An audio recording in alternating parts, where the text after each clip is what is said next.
काम क्रोध बकरा मारा, काम क्रोध बकरा मारा, उजार खुमैनीच्या वरा बकरा मारा, काम क्रोध बकरा मारा.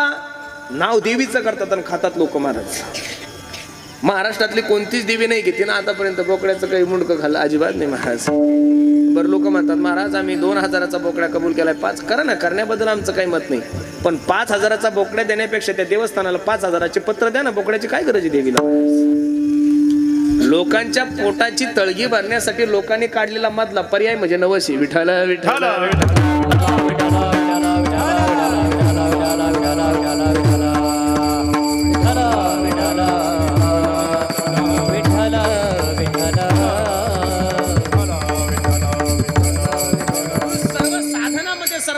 साधन भगवंताचं चिंतन आहे, देवाचं चिंतन करा. कोणताही देव घ्या, पण त्या देवाचं एक निष्ठतेने चिंतन करा. नाम संकीर्तन साधन पै सोपे, जळतील पापे जन्मांतरीचे. खरं सांगा, लोक म्हणतात अनंत जन्माचं पाप कसं नष्ट होऊ शकतं महाराज? लक्ष देऊन कीर्तन ऐका. या जन्मात केलं पुढचं पापन पुण्य कोणाला कळतं? कळतं महाराज. आपण पिंडदान करत असताना लोकांनी पिंडदान केलं की लोक काय म्हणतात? कावळा शिवला म्हणजे पिंडदान कोणाला प्राप्त झालं? आपल्या पूर्वजाला प्राप्त झालं. तुम्ही म्हणसाल असं कसं असू शकतं? हो असतं ना महाराज, शक्य आहे का नाही? आता तुम्ही सर्व कीर्तनाला उपस्थित आहे, तुमची आई कीर्तनासाठी उपस्थित नाही आहे का? नाही ना. आई कीर्तनासाठी उपस्थित आहे का? नाही. तुमची आई घरी आहे आणि मी तुम्हाला कीर्तनात तुमच्या आईवर शिवी दिली, काही संबंध आहे का?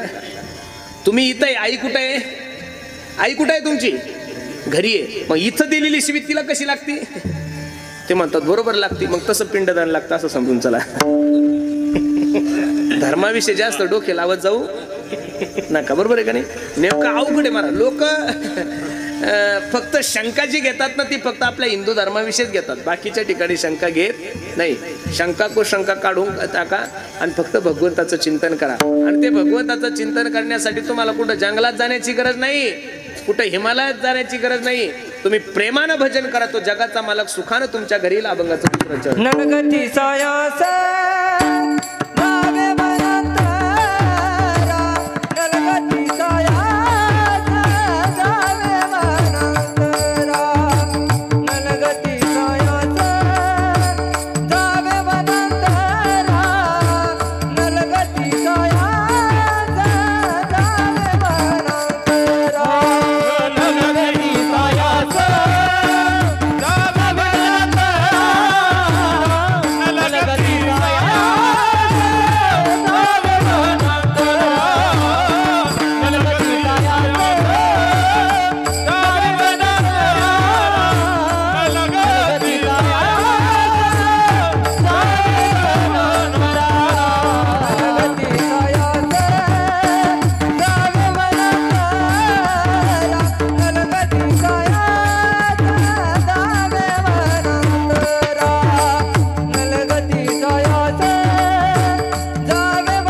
कैलास जावे वनांतरा सुखे तो घरा नारायण.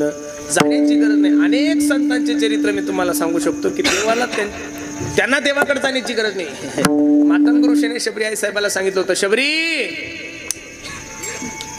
तुझी सेवा पाहून मी प्रसन्न आहे, काळजी करू नको, जगाचा मालक प्रभू रामचंद्र भगवान परमात्मा तुला भेट देणार आहे. बस एवढंच ऐकलं. त्या दिवसापासून शबरी मातेने 14 वर्ष प्रभू रामचंद्राचं चिंतन केलं. श्रीराम जय जय राम, श्रीराम जय जय राम. बगिया में जाऊंगी मैं कलियां चुन लाऊंगी, हार बनाऊंगी मैं गले पहनाऊंगी. पूजा के थाली में चंदन होगा, मेरे प्यारे नैनों का आवन होगा. जब मेरे राम जी का आवन होगा, शबरी की कुटियों का पावन होगा.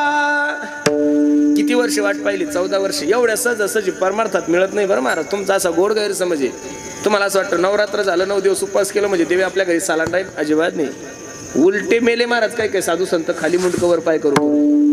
तिथल्या कावळ्यांनी, तिथल्या गिधाडांनी त्यांचा मांस खाल्ल्यानंतर त्या कावळ्यांनी त्या कावळ्याला ना गिधाड्याला त्या साधूने सांगावं, कागा सब तन खाइयो चुन चुन खाइयो मांस, दोन नयन छान दियो पिया मिलन की आस. एवढं जे साधू भजन करतात त्यांच्या स्वप्नात नाही 9 दिवसात तुमच्या घरी येईल देव. एवढं सहजासहजी नाही. थोडाफार कालावधी त्यात घालावा लागतो. एवढ्या सहजासहजी शक्यच होत नाही महाराज. 20-20, 25-25 वर्ष सेवा करावं लागते. तवा माणसाचं गाणं गोड लागतं लोकांना. तवा माणसाचा पक्वाच गोड लागतो. लगेच आळंदीला गेला आणि झाला कीर्तनकार. तुमच्या बापाने ठेवलं का? आता तर पोरायला आळंदीला पाठवताना लोक डायरेक्ट आमच्या नवनाथ बाबाकडे बी येतात ना, महाराज असं तयार झालं पाहिजे ना पोरग, 6 महिन्यात इंदुरीकर झालं पाहिजे. अरे ती का भट्टी का बावळ्या घातला बाहेर काढायला? एवढं सोपं आहे का? अरे राजकारणामध्ये 40-40 वर्ष लोकांच्या दररोज 10 क्रियाविधीला तवा कुठं सरपंच होतो माणूस.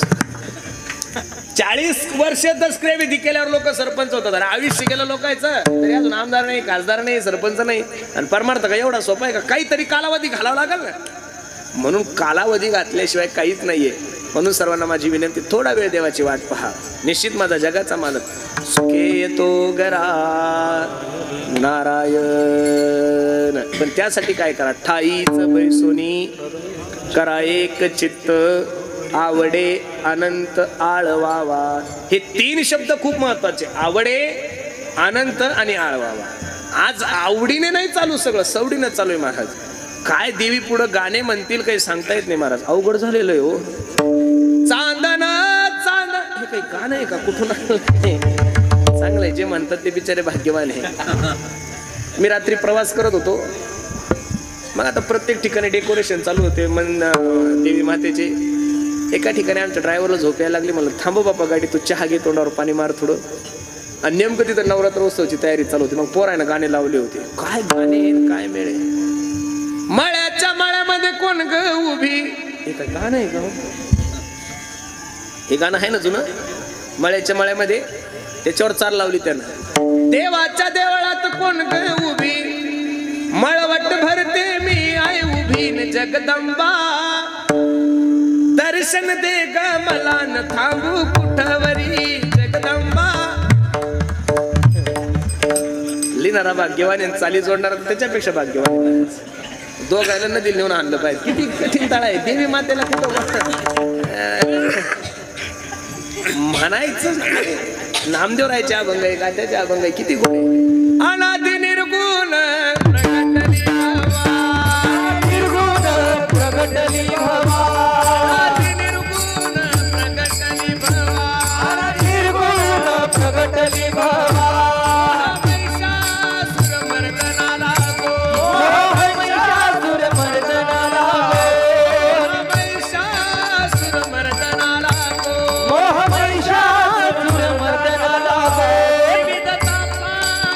कराया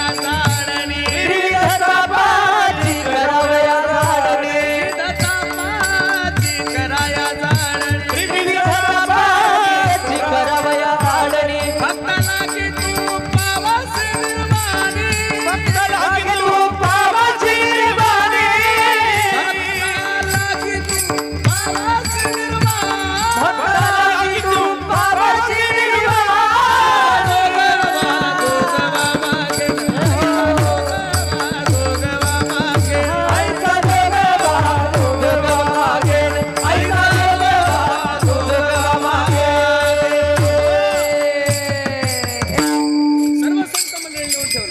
असे तुम्ही म्हणू शकता. हे संप्रदायाला आहे.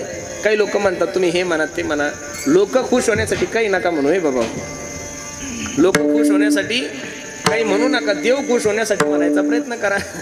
अजिबात नाही, काही नसतं. तुम्ही काही जरी म्हणलं, जेवढे मानणार आहे तेवढेच मानणार आहे, त्याच्यापेक्षा जास्त मानणारही नाही आणि त्याच्यापेक्षा मस्त तुम्हाला लोक नावही ठेवणार नाही. नाही ते साया सजावे वनांतरा सुखे तो घरा नारायण. तुकोबराय सांगतात तुम्हाला कुठं जाण्याची गरज नाही. ठाईचं बैसोनी करा एक चित्त, कामामध्ये काम काही म्हणा राम राम, जाईल भवश्रम सुख होईल दुःखाचे. ज्या कामामध्ये आहात त्या कामामध्ये देवाचं चिंतन करा. हिंदी कवी सांगतोय, जिस देश में जिस वेश में परिवेश में रहो, राधा रमन राधा रमन राधा रमन कहो. मुस्लिम धर्माचे माणसं जर एअरपोर्टला असेल आणि आजानाची वेळ झाली, नमाज पडायची वेळ झाली, तर ते हे नाही पाहत की इथं एअरपोर्ट आहे, इथं लोक काय म्हणतील. तिथं ते त्यांचं वस्त्र आथरतात आणि तिथं नमाज पडतात. बरोबर आहे का नाही? देवाचं चिंतन करण्यासाठी ठिकाणाची गरज नाहीये, देवाचं चिंतन करण्यासाठी वेळेची गरज नाहीये. तुम्हाला भेटेल त्या वेळेमध्ये देवाचं चिंतन करा. वेळ नका वाया घालू महाराज. कुठं जाण्याची गरज नाहीये. हाईचं बैसोनी करा एक चित्त, पण आवडे. कसं चिंतन करा? आवडे. तुम्ही सवडे देवाचं चिंतन करता, एक तरी बरं आहे तुम्ही 7 ते 9 कीर्तन ठेवलं. नवना दादा खूप उपकार केले या देवस्थानानं. तुम्ही पुढच्या वर्षी अगोदर जेवण ठेवा, नंतर कीर्तन पहा, मग पहा 7 5 3 दशकांचा मेळा. टाळकरी धरून 10-12 सापडले तर नशीब कीर्तन करायचं, कारण जेवल्यानंतर लोक कीर्तनाला थांबत. आता बऱ्याचशा लोकांना कीर्तन ऐकायची इच्छा नाही, पण काय करणार, कीर्तनाशिवाय खायला भेटत नाही. त्यामुळे इच्छा जरी नसलं तरी बसावंच लागतं ना. म्हणून शास्त्रामध्ये पहिलं ज्ञानदान आहे, नंतर अन्नदान आहे. अन्नदान अगोदर दिल्यानंतर नंतर झोपीचंच दान आहे. ज्ञानदानाचा काही विषय नाही. ठाईचं बैसोनी करा एक चित्त, आवडे अनंत आळवावा. देवाला आळवा महाराज. देवाला काय करा? आळवा. देवाला म्हणा, बेटी लागे जीवा लागली से आस, पाहे रात्र दिवस वाट तुझी. बेटी लागे जीवा लागली से आस. देवाला तुम्ही करुणा पण विनंती करा. दीन तैसी रजनी झाली वो माये, अवस्था लावूनी गेला अजूनी कने. पडिले दूरदेशी मज आठवे मानसी, नको नको हा योग कष्ट होता ती जीवासी. दिन तैसी रजनी झाली वो माये. आळवावं लागल ना. लेकराला जर आईला बोलवायचं असेल तर लेकरू जोऱ्या जोऱ्यात रडतं, हे आई मला घे. पण आई एवढी हुशारी, आई त्याला मोबाईल देते, पोराला गोंग करते. अजिबात नाही. मोबाईल दिला तरी रडायचं, कॅडबरी दिली तरी रडायचं. आणि रडल्यानंतर आईला माहिती आहे याला मोबाईलची गरज नाही, याला कॅडबरीची गरज नाही, याला खेळण्याची गरज नाही, याला गरज कोणाची आहे? माझी. लगेच आई त्याला घेते, स्तनपान करते. तसं भक्ताने एवढा देवाचं चिंतन करायचं. मग त्याच्यामध्ये तुम्हाला पैसा दिला तरी त्याच्याकडे पाहायचं नाही, गाडी दिली तरी त्याच्याकडे पाहायचं नाही, कीर्तन दिलं तरी त्याच्याकडे पाहायचं नाही, तुमचं चॅनल मॉनिटाईज झालं अमोल तरी त्याच्याकडे बघायचं नाही. फक्त देवाची विनंती करायची. आणि देवाची विनंती करा महाराज. निश्चित आळवा त्याला जर आळवलं ना महाराज, तर निश्चित माझा जगाचा मालक तुमची संसार रूपी नौका पलीकडे नेल्याशिवाय राहणार नाही. जा त्याच्या समोर. हरे कृष्णा कृष्णा कृष्णा हरे हरे, हरे राम राम राम हरे हरे आवडे अनंत आळवावा. आवडीने आळवा, सवडीने आळवायचं. वेळ भेटल्यानंतर कीर्तनाला नका जात जाऊ, वेळ काढून कीर्तनाला जात जा. ठाईच बैसोनी करा एक चित्त आवडे अनंत आळवावा. आणि मग कोणत्या देवाचं? रामकृष्ण हरी विठ्ठल केशवा मंत्र हा जपावा सर्व काळ. बाकीचे मंत्र का जपायचे नाही याचं कारण तुम्हाला सांगतो. ज्या वारकरी संप्रदायाचे तुम्ही पाईक आहात, ज्या वारकरी संप्रदायाचे तुम्ही अनुयायी आहात, त्या वारकरी संप्रदायाचे जगद्गुरु म्हणजे तुकोबराय. कोण आहे? तुकोबराय. आणि त्या तुकोबरायने सांगितलं, बाबाजी आपुले सांगितले मंत्र दिला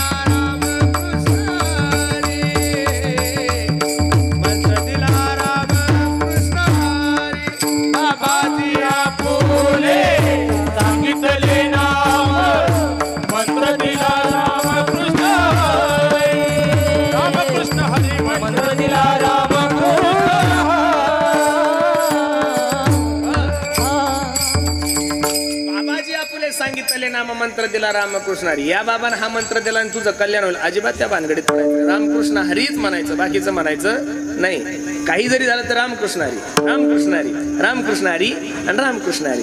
काय व्हायचं ते देव करणारच आहे. तुम्ही किती बी काही केलं तर जे होणार आहे ते होणारच आहे, आणि जे नाही होणार ते होणार नाही. तुम्ही ठरवून काहीच होत नाही. मग तुम्ही ठरवून होत नाही, त्या अर्थी ठरवणारा दुसरा ठरलेला आहे. म्हणून रामकृष्ण हरी विठ्ठल केशवा मंत्र हा जपावा. नवरात्रापर्यंत सर्व 9 दिवस फक्त नाही, सर्व काळ सातत्य त्या गोष्टीचं असलं पाहिजे. खरं सांगू का, कोणत्याही गोष्टीचं सातत्य असलं की माणसाचा हात रुळतो. बरोबर आहे का नाही? सारखी जर प्रॅक्टिस असलं की माणसाचा बोल कोणताही गोड वाटतो. सारखी जर ड्रायव्हिंग असली तर माणसाला झोप येत नाही. सारखी कीर्तन असले तर माणसाच्या वाणीमध्ये काय ताकद निर्माण होती. कोणत्याही गोष्टीत सातत्य गरजेचंच आहे, आणि ते सातत्य जर सोडलं तर माणसाची ती गोष्ट टिकून राहत नाही. म्हणून कोणताही प्रसंग जीवनामध्ये येऊ द्या, रामकृष्ण हरी रामकृष्ण हरी. घरावर एक नावच लिहून ठेवा. बाहेर जाताना एक पाटी लावा आणि घरात येताना एक पाटी लावा. त्या पाटीवर लिहून ठेवा, ए भी दिन जाएंगे, ए भी दिन जाएंगे. बस सुखात सुद्धा देवाचं चिंतन करा आणि दुःखात सुद्धा देवाचं चिंतन करा. पण स्वभाव तुमचा माझा असा आहे, दुःख आलं की देव देव करतो, सुख आलं की मनुष्य देवाला विसरून घेतो. अजिबात नाही. सुख के माते सील पडे जो हरि हृदय से जाए, बलवारी वो दुःख दिज जो पल पल नाम जपाए. दुःखामध्ये देवाचं चिंतन करा. विपदः संतुन शाश्वत तत्र तत्र जगद्गुरु भवतो दर्शने यस्यात् पुनर्भव दर्शनम. कुंती मातेची देवाला मागणी, देवा माझ्या जीवनामध्ये दुःख दे. कारण कुंती माता सांगते, सुख भी तुम्हारा है, दुख भी तुम्हारा है, मानू किसे भगवान दोनों तुम्हारे हैं. सुखामध्ये तर परके सुद्धा तुमचे होतात ना महाराज. सुख के सब साथी दुख में ना कोई, सुख के सब साथी दुख में ना कोई. म्हणून दुःखामध्ये तुमच्या जवळ फक्त आणि फक्त एकच माणूस असतो, त्याचं नाव आहे देव. म्हणून रामकृष्ण हरी विठ्ठल केशवा मंत्र हा जपावा सर्व काळ. यावीन अनेक असता साधन, सर्व साधनाचे सार फक्त भगवंताचं चिंतन. यावीन अनेक असता साधन वाहतसे आन विठोबाची. मी पांडुरंगाची शपथ घेऊन सांगतो, भगवंताच्या चिंतनाशिवाय या जगात दुसरं साधन नाहीये. साधू संत फक्त 2 वेळेस, ज्ञानोबरांनी एकदा शपथ घेतलेली. काही लोकांनी ज्ञानोबरायला विचारलं, का माऊली तुमचं देवावर किती प्रेम आहे? सांगू तुम्हाला, तुझी आन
जीवापासून या जीवीची या जीवा प्रेम भावाची या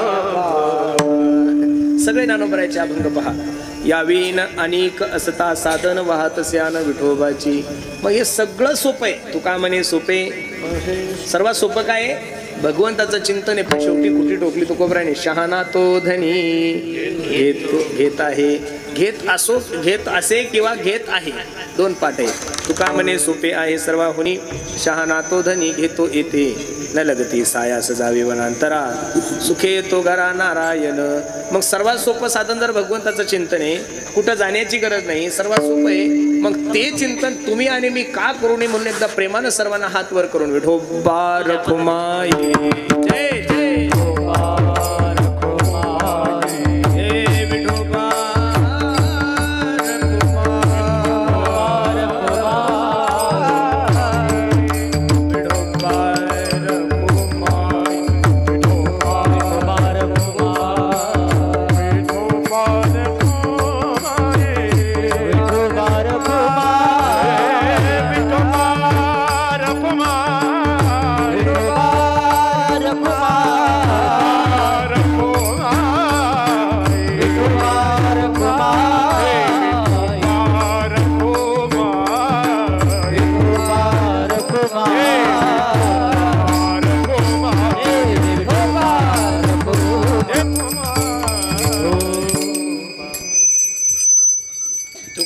सोपे आहे सर्वाहुनी शहाणा तो धनी घेतो येते न लगते साया सदा विवनांतरा सुखे येतो घरा नारायण.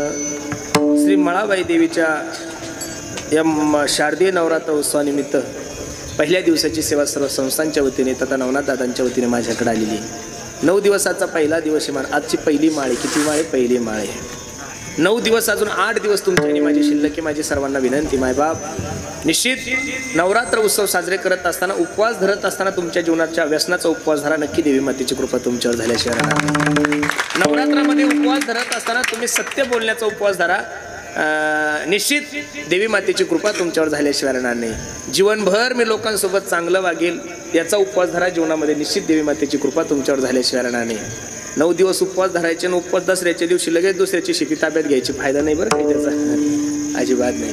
उपवास करत असताना माणसाने आपल्या जीवनातल्या वाईट गुणाचा उपवास केला पाहिजे. कशाचा उपवास केला पाहिजे? वाईट गुणाचा उपवास केला पाहिजे. आपण चांगलं राहू या शब्दाचा उपवास केला पाहिजे. खोटं बोलणार नाही या गोष्टीचा उपवास केला पाहिजे. बाकीच्या गोष्टीचा उपवास करून काहीच फायदा नाही. उपवास तरी काय म्हणावं? सकाळी अर्धा किलो खिचडी खाता, संध्याकाळी अर्धा किलो खिचडी खाता. उपवास म्हणलं की लोक जेवणापेक्षा जास्त खातात हो.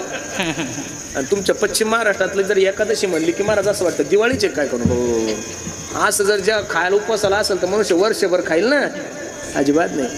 उपवास शरीर आपलं चांगलं राहावं म्हणून 15 दिवसातून एकदा तरी माणसाने फक्त पाण्यावर राहिलं पाहिजे. निर्जला उपवास त्याला म्हणतो. एकादशीच्या दिवशी दशमीपासूनच सुरुवात करतात लोक. हा. आता उद्यापासून नवरात्र लागणार आहे. कालची अमावस्या होती, रात्रभर ढोसली यानं 2-2, 4-4 किलो कोंबडे खाले. सकाळी लोक आंघोळी उठून 3 वाजता देवीला. काही फायदा नाही बरं. ते 9 दिवस अंगातले ते आतडे सुद्धा निघत नाही. कसं काय निघत? शक्य नाही होत. उपवास माणसाने चांगल्या विचाराचा केला पाहिजे. उपवास माणसाने निश्चित धर्माचा केला पाहिजे. म्हणून खूप गोड नियोजन तुम्ही सर्व मंडळींनी केलं. मला आनंद वाटतो महाराज. इकडं आलं की असं नेमकं रेग्युलर येणाऱ्या माणसाचे सुद्धा रस्ते चुकतात महाराज. आमचे सिद्धेश्वर बाबा नेहमी इकडे येतात, त्यांचाही रस्ता चुकला. आमचा तो चुकला, फेटेवाल्याचाही चुकला, मागच्याचा. अवघड आहे. पण आहे जरी जंगल, पण जंगल में सुद्धा मंगल आहे महाराज. वा. पहिल्या दिवशी सुद्धा रंगदेवता एवढी निर्माण होत नाही महाराज. पण खूप गोड नियोजन तुम्ही सर्व मंडळी केलं. द्यावे तेवढे धन्यवाद तुम्हाला सर्व मंडळीला आहे. पुनश्च एकदा सर्वांना विनंती करील, पवित्र गळ्यामध्ये तुळशीची माळ घाला, भगवंताचं चिंतन करा. निश्चित देशाविषयी धर्माविषयी स्वाभिमान बाळगा. आणि नवरात्र उत्सव साजरा करत असताना नाही चांगले कार्य देवी मातेसमोर आपल्या करता आले तरी नका करू. पण कमीत कमी असे कार्यक्रम तरी जीवनामध्ये ठेवू नका की जेणेकरून माझ्या दुर्गा मातेची, माझ्या आदिशक्तीची अवकृपा तुमच्यावर झाल्याशिवाय राहणार नाही. म्हणून सर्वांना माझी विनंती आहे. खूप सुंदर उपक्रम तुम्ही राबवला आहे. 9 दिवस येणाऱ्या भाविकांसाठी संस्थांच्या वतीने लोकांच्या सहकार्यातून दररोज खिचडी आहे महाराज. जेवण सुद्धा ठेवलं नाही. ही सुद्धा काही एक खूप सुंदर तुम्ही काम केलंय आणि केलंच पाहिजे महाराज. काही वेळेस असं होतं, एकादशी दिवशी काही लोकांचं वर्ष श्राद्ध करावं लागतं आणि लोक एकादशी दिवशी खातात हो. भात खातात अजिबात नाही महाराज.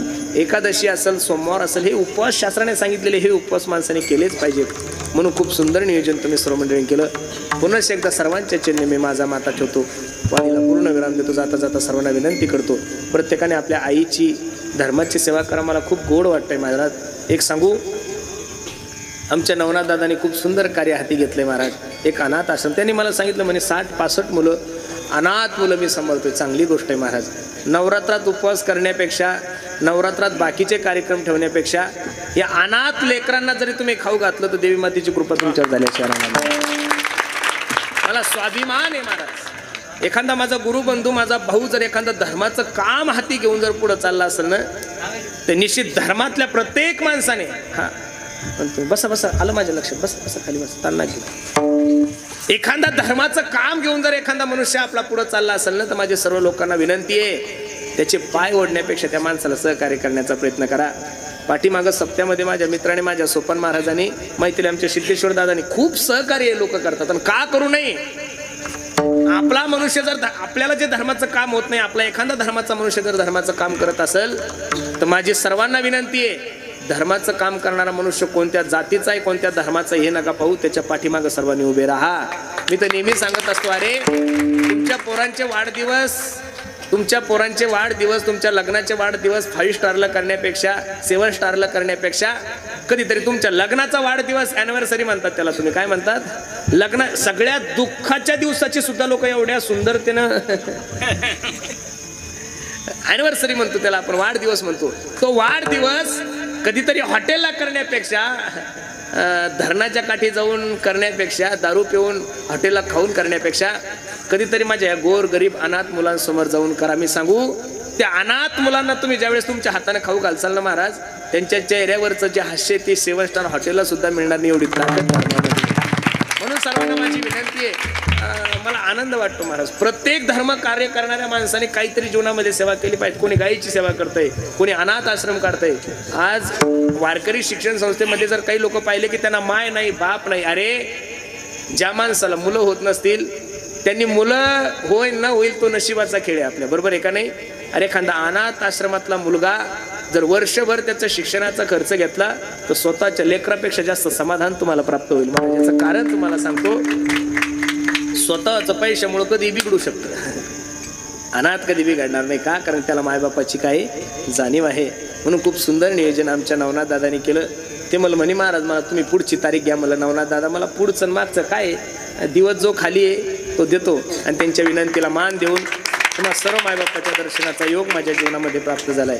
दिवस पहिला जरी असला तरी मला पहिल्या दिवसासारखं वाटलंच नाही, कारण माईक सिस्टीम सुद्धा एकदम चांगली लावली दादा तुम्ही, त्याच्यासाठी सर्वांनी टाळी वाजवा. पखवाजाचा आणि गायनाचा काही विषयच करायचा नाही. ज्यांनी गोड असा पखवाज वाजवला, आपल्या भागाचं वैभव आमचे प्रसाद दादा, दादासाठी सुद्धा सर्वांनी एकदा टाळी वाजवा. ज्यांनी गोड असं गायन केलं आमचे माऊली, अनाथ आश्रम आणि ज्ञानगंगा वारकरी शिक्षण संस्थेतले सर्व वारकरी विद्यार्थी, कार्यक्रमासाठी उपस्थित सर्वच गुणीजन महाराज मंडळी, नेहमीच आम्हा वारकऱ्यांना, महाराज मंडळींना ज्यांचं खूप असं सहकार्य असतं, असे असणारे आमचे सिद्धेश्वर दादा चव्हाण दादाही कार्यक्रमासाठी, आपल्या अनाथ आश्रमाला सुद्धा खूप चांगलं त्यांचं सहकार्य असतं. काय त्यांच्या हाताला देवानं कात्रीच दिलेली आहे महाराज, काही कळत नाही. कोणताही मनुष्य जात त्याला ते खाली हाताने कधी पाठवत, ती त्यांची पुण्य नाही, त्यांच्या बापानं त्यांच्यासाठी करून ठेवलेलं आहे महाराज. मला दादाचं नाव सांगितलं की अरे ज्या काळामध्ये लोकांना पैसे पाहायला भेटत नव्हते, त्या काळामध्ये पंढरपूरला आणि आळंदीला कोटी कोटी रुपयाच्या धर्मशाळा बांधून दिल्या या माणसाच्या बापानं. पुण्यवान आहे तुम्ही. शुद्ध बीजापोटी फळे रसाळ गोमटी, असे सर्व मंडळी आमच्यावर प्रेम करतात.